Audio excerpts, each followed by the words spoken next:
আর ঈদের দিনটা ঘুরে ঘুরে সবগুলা শহীদ পরিবারের দুয়ারে হাজির হয়ে তাদের দোয়া নেওয়ার চেষ্টা করবো ইনশাল্লাহ, যতটা পারি। ঠিক আমি আমার সহকর্মীদেরকে একই অনুরোধ করব, এই কাজটা যেন তারাও করে। এতে যদি শহীদ পরিবারের ওই শূন্যস্থানটা সামান্য আমাদের উপস্থিতির কারণে পূরণ হয়, মহান রবের দরবারে লক্ষ কোটি শুকরিয়া আদায় করবো, আলহামদুলিল্লাহ বলে।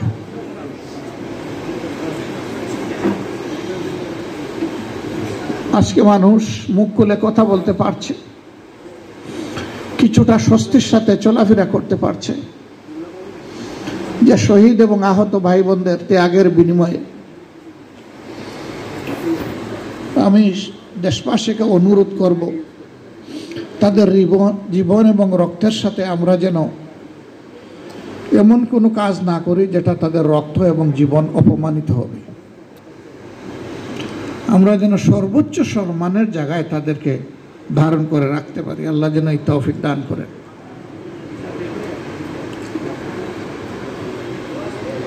আমরা যে শহীদ স্মরণিকাটা প্রকাশ করেছি, এটা আপনাদের সহযোগিতার কারণেই সম্ভব হয়েছে।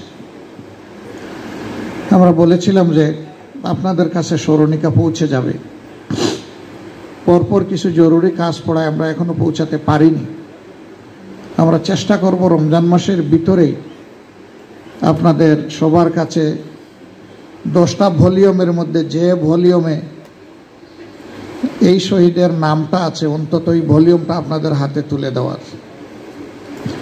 আর যদি আল্লাহ তৌফিক দেন তাহলে চেষ্টা করব 10টা ভলিউমই আপনাদের হাতে ক্রমান্বয়ে দিয়ে দেওয়ার। তাতে হয়তো এটাও আপনাদের জন্য স্মৃতির মণিকুঠায় একটা মিনার হয়ে থাকতে পারে। আপনারা আমাদের জন্য দোয়া করবেন। আজকে আমি আসলেই নিজেকে হারিয়ে, বক্তৃতার ভাষাও হারিয়ে ফেলেছি।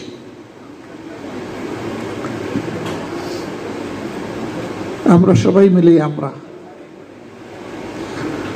যেহেতু আমরা ঘোষণা দিয়েছি যে আমরা একটা পরিবারভুক্ত,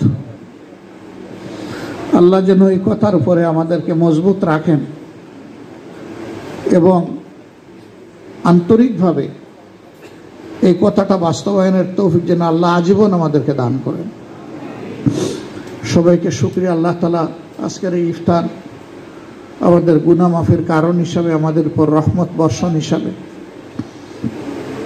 মঞ্জুর করুন, কবুল করুন, এর মাঝে বারাকা দান করুন। কষ্ট করে যারা এসেছেন, আল্লাহ